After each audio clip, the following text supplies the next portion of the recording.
So good day everyone, my name is Joanna May Alcis Mundo from BTB TED to E Major in Drafting. So we be tackling about my reflection in this video in TED Talk. The speaker is Angela Lee Duckworth, a psychologist. So she's talking about grit. So grit is perseverance and passion. So pinagkukumpara niya yung dalawa, yung having a good grade, a fast learner, having an average IQ versus grit. So she asks who is successful one and why. So parang pinagkukumpara niya yung dalawa kung sino ba yung magiging successful to making their goals into reality in future.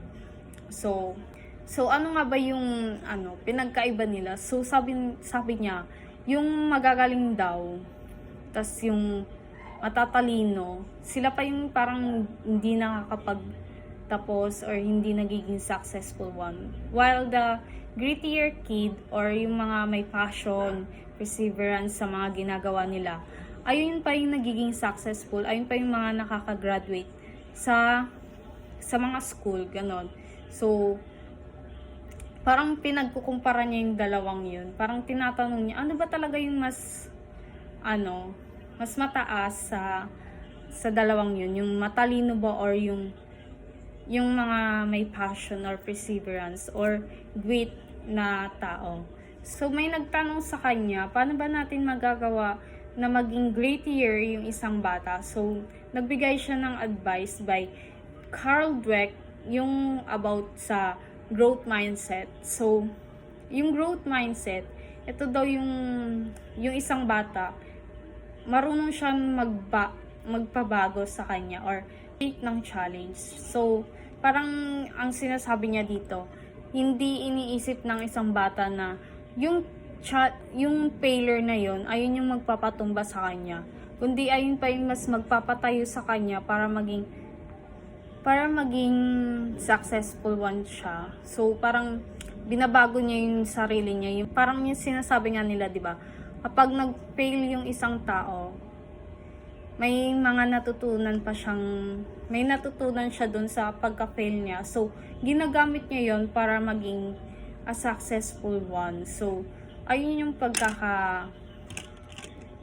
pagkakaintindi ko. So yung natutunan ko dito is, dapat magkaroon ako ng perseverance or passion or kahit yung ibang bata na gawin nila yung goal nila in reality in the future. So parang hindi yung katulad ng, 'di ba? Matalino ka nga, tas wala ka namang strategy sa buhay, wala kang passion.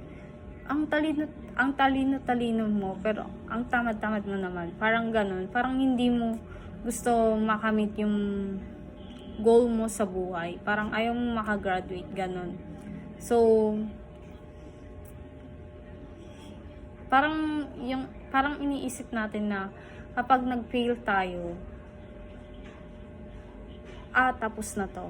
Wala nang kasunod. Ganun yung nangyayari. So, bilang isang estudyante, gagawin ko to as advice sa akin na magkaroon ng grit or a perseverance and passion sa buhay. Yun lamang po. Thank you.